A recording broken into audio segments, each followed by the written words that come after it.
오늘의 사연 시작하겠습니다. 안녕하세요. 30대 초반의 여자입니다. 그간 있었던 파란만장한 제 인생사와 지금 같이 살고 있는 형부와의 이야기를 해보려 조심스럽게 사연을 올려봅니다. 긴 글이 될 수도 지루할 수도 있겠지만 그저 한 여자의 속풀이라고 생각하고 가볍게 들어주셨으면 좋겠습니다. 저에겐 2살 차이 나는 제가 너무 좋아하는 언니가 한 명 있었어요. 언니는 매사 차분하고 정확했으며 성격도 참 시원시원했었어요. 똑부러지는 성격에 공부도 상당히 잘했고 얼굴도 또래에서는 알아주는 외모라 인기도 상당히 많았었네요. 더군다나 저를 살뜰히 챙겨줘 어릴 적 저는 언니가 우상이자 꿈이었었던 것 같아요. 나이는 2살 차이밖에 안 되지만 어릴 적 언니는 저에게는 상당히 커다란 존재였던 것 같아 많이 따랐습니다. 공부를 상당히 잘하던 언니는 서울의 한 대학에 좋은 성적으로 입학하였고 서울에서 자취를 시작하게 되었습니다. 그때는 나가서 자취하며 사는 언니가 그렇게 부러울 수 없었어요. 공부도 잘하고 대학도 좋은 곳에 가는 언니를 동경하며 저도 언니 따라 이 악물고 공부를 했었습니다. 그러다 보니 곧잘 성적도 잘 나왔고 덕분에 언니와는 다르지만 나름 서울에 있는 4년제에 합격했습니다. 너무 신났어요. 이제 꿈에 그리던 언니와의 자취와 대학생활이 너무 기대됐거든요. 부모님은 철없는 딸년이라고 핀잔 주셨지만 내심 서울 4년제 대학에 입학한 딸들을 보며 흐뭇해 하셨던 것 같아요. 학기가 시작되었고 언니와 같이 살게 되었습니다. 대학생활 시작하니 이래저래 시간이 금방 지나가더라고요. 친구들도 사귀고 술집도 처음 가보고 미팅도 하고 너무 즐겁게 지낸 것 같아요. 그러다 언니는 졸업을 하고 대기업은 아니지만 업계에서 알아준다는 좋은 곳에 취직을 했습니다. 그리고 얼마 뒤 지금의 형부를 만나게 되었네요. 언니보다는 2살 위였으니 저하고는 4살 차이가 나는 남자였고 언니와 소개팅으로 만났다고 들었어요. 처음 만났을 때 환하게 웃으며 너가 수연이 동생이야? 라고 말하던 게 정말 엊그제 같습니다. 언니와 같이 살고 있었기 때문에 형부와는 자주 만났어요. 처음에는 여자 둘이 사는 집에 자꾸 찾아오는 게 불편했지만 너무나 좋은 성격에 밝은 미소의 형부, 그리고 언니와 같이 어울리며 놀다 보니 언젠가부터 편해지더라고요. 2사람은 항상 저를 같이 챙겨주었고 식사 자리나 영화 데이트, 그리고 술 먹을 때도 함께 했어요. 언젠가부터 그게 너무 좋고 일상같이 편해져 형부와는 오빠 동생 같은 편한 사이가 되었네요. 그러던 중 부모님의 충격적인 사고 소식을 접해야만 했습니다. 저희 자취방에 반찬이며 이것저것 가져다 주시고 시골집으로 내려가시다 차가 반파되는 큰 사고가 났습니다. 여자들끼리 사는 집이 이게 뭐냐라며 투덜거리셨던 아빠와 애들한테 잔소리 그만하라는 엄마, 그 모습이 마지막이었어요. 2분 다 그 사고로 돌아가셨고 저희 자매는 그 슬픔을 모두 받아들여야 했습니다. 형부는 장례식장에서 언니의 남자친구라고 본인을 소개하였고 부모님의 마지막 장지까지 함께 해주었어요. 목 놓아 울다가 너무 힘들어 지치면 형부가 달래주었고 무엇이라도 먹으라며 밖에서 죽까지 사와 저를 챙겨줬었네요. 형부한테 너무 고마웠고 그때부터 많이 의지했던 것 같아요. 그렇게 부모님을 보내드리고 나니 아버지 형제가 없어 저희는 뭐 졸지에 고아가 되어버린 거나 마찬가지인 상황이 되었네요. 그러던 중 저도 다니던 대학을 졸업을 했고 저에게 다가온 한 남자를 만나게 되었습니다. 이 남자가 제 전 남편입니다. 부모님이 돌아가시고 형부와 언니에게 도움을 많이 받으며 살았지만 저에겐 그게 부족했나봐요. 자상하게 다가와 제 말을 잘 들어주었던 그 남자와 연애를 하게 되었고 그 남자에게 많이 의지했어요. 그러다 보니 집에 들어가는 횟수도 많이 줄어들어 언니와 형부에게 혼도 많이 났네요. 그러던 중 전 어린 나이에 혼전 임신을 하게 되었어요. 지금 생각해보면 정말 미친 짓이라 생각하여 그 시간을 지우고 싶지만 당시 그 남자를 많이 사랑했던 저는 아이를 낳자고 마음먹었고 결혼을 하게 되었습니다. 정신이 있는 거냐며 언니와 형부에게 많이 혼났던 것 같아요. 잘 살 테니 걱정하지 말라고 얘기해줬지만 그게 말 그대로 쉽게 되나요? 상견례부터 많은 일이 있었네요. 언니와 형부가 상견례 자리에 나와주었고 어른 없냐며 대놓고 무시하던 시댁.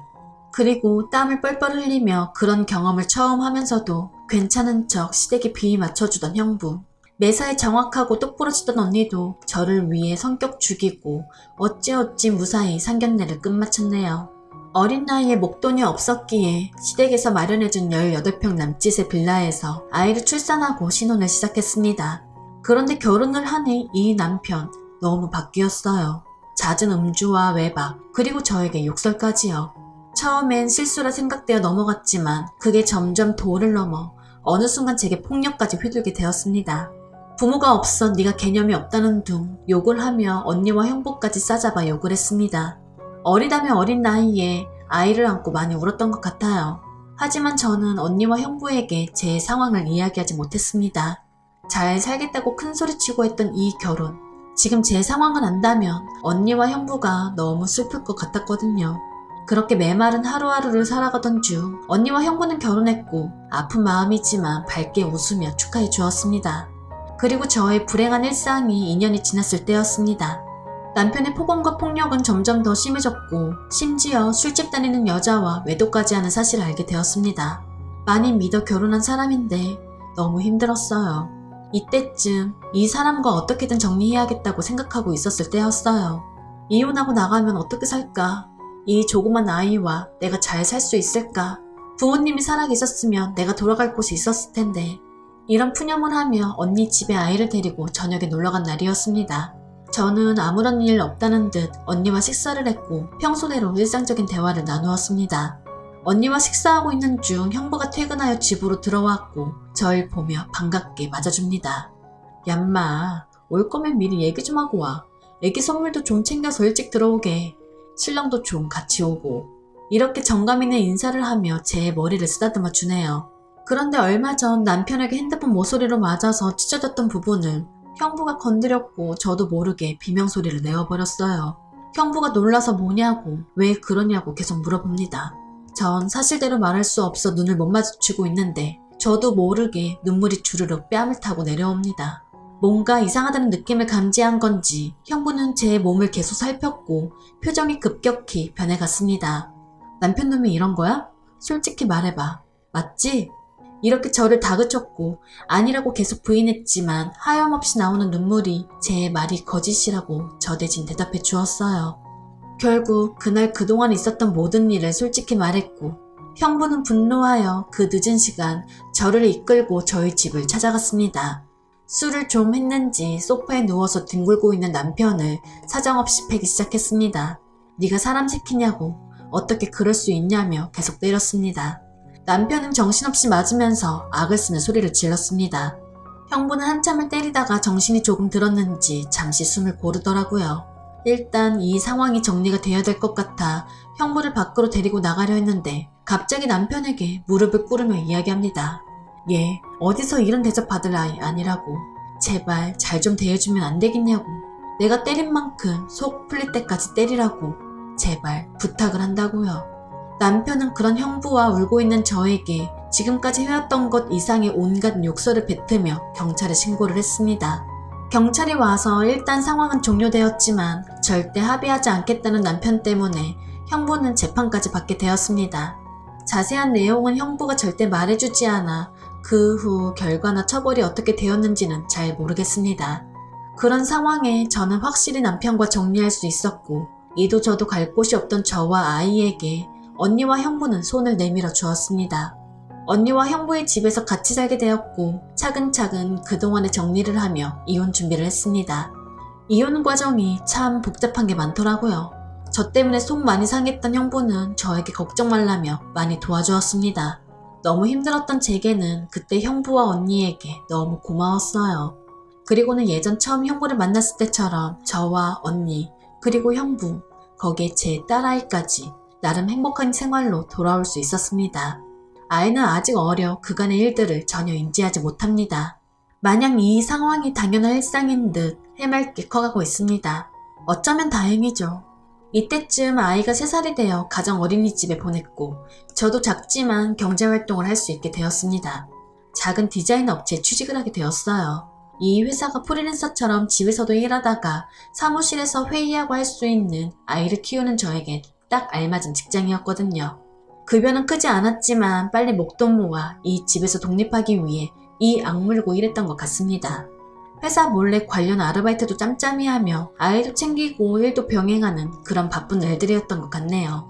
그러다 어느 날 일어나지 말아야 할 충격적인 사건이 벌어졌습니다.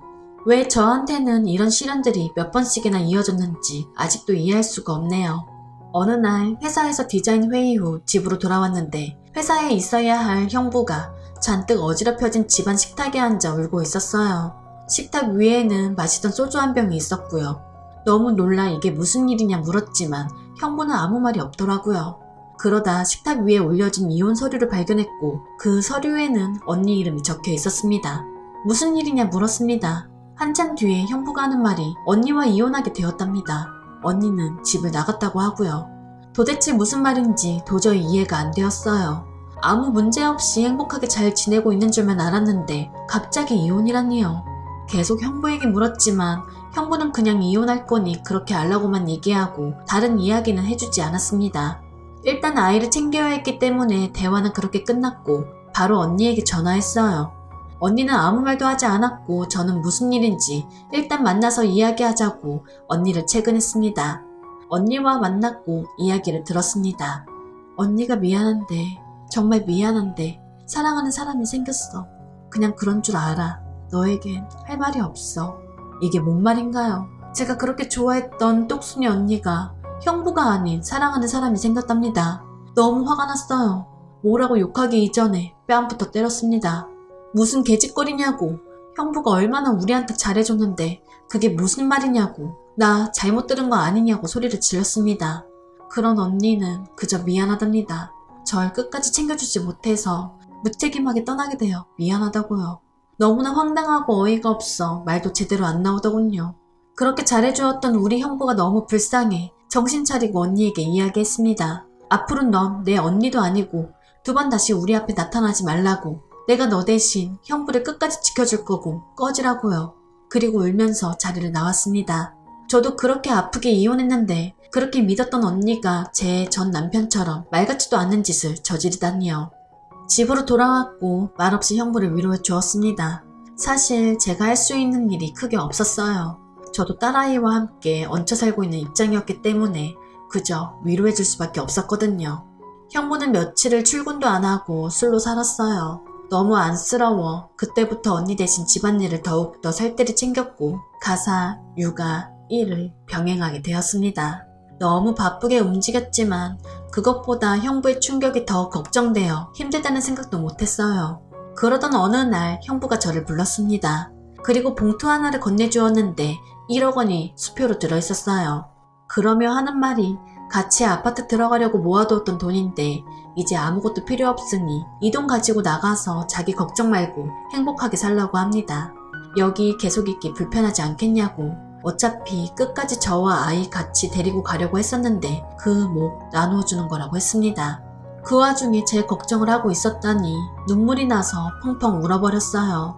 그리고 형부를 꼭 안아주며 내가 같이 지켜줄 거니까 너무 슬퍼하지 말라고 당분간 곁에 있게 해달라고 형부가 정신 차리면 내가 알아서 나갈 테니 이 돈 필요 없다고 말했습니다. 형부도 엉엉 목 놓아 울었고 알겠다고 고맙다고 말해주었어요. 그리고 저와 저희 딸아이 형부까지 비록 임시지만 새로운 가족이 되었네요. 형부는 바랄 게 뭐 있냐고 아무것도 필요 없다며 언니와 조용히 합의 이혼을 했어요. 왜 이렇게 착한 사람을 상처받게 만드는지 제가 언니 대신 너무 미안했습니다.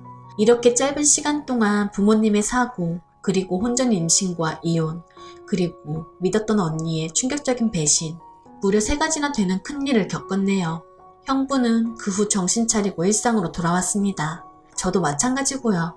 서로 많이 의지하며 바쁜 나날들을 보내고 있습니다. 언니가 떠난 충격을 온전히 떨칠 수는 없었지만 그래도 그 슬픔이 어느 정도 가셨을 무렵 작은 월세방을 얻어 나간다고 형부에게 말했어요. 어느 정도 일상의 제자리에 온 것 같아 제 살길 찾아가겠다고 말했더니 여기가 너희 집인데 어딜 가냐고 화를 내며 말하더라고요. 이젠 우리 가족인데 어딜 나가냐고요. 끝까지 서로 의지하자며 저를 붙잡더라고요. 완강히 거절했고 이런저런 실랑이가 있었지만 형부에게 너무 고마웠어요. 저는 그 손을 놓을 수 없었습니다. 결국 저희는 서로 상처받은 사람들이 만든 이상한 가족 구성원이 되었지만 나름 행복하게 잘 살고 있습니다. 지금 살고 있는 곳보다 조금 더 좋은 아파트로 이사도 했고요. 남들이 이상하게 볼 수도 있겠지만 신경 쓰지 말라고 늘 본인보다 저를 신경 써줬어요. 아이 유치원 행사에도 애비 없는 자식 소리 듣지 않게 아빠처럼 참여해주고요. 남들이 흔히 생각할 수 있는 이상한 관계는 절대 아닙니다. 사실 저조차도 나름 소소한 행복을 느끼며 사는 이 순간이 영원할 것 같진 않습니다. 언젠가 저도 이곳을 떠나야 할 테니까요. 그래도 지금의 현재에 충실해 보려 합니다. 길다면 긴 시간, 짧은 글 안에 모두 담아보려니 횡설수설 말이 많았네요. 제 이야기 들어주셔서 감사드립니다.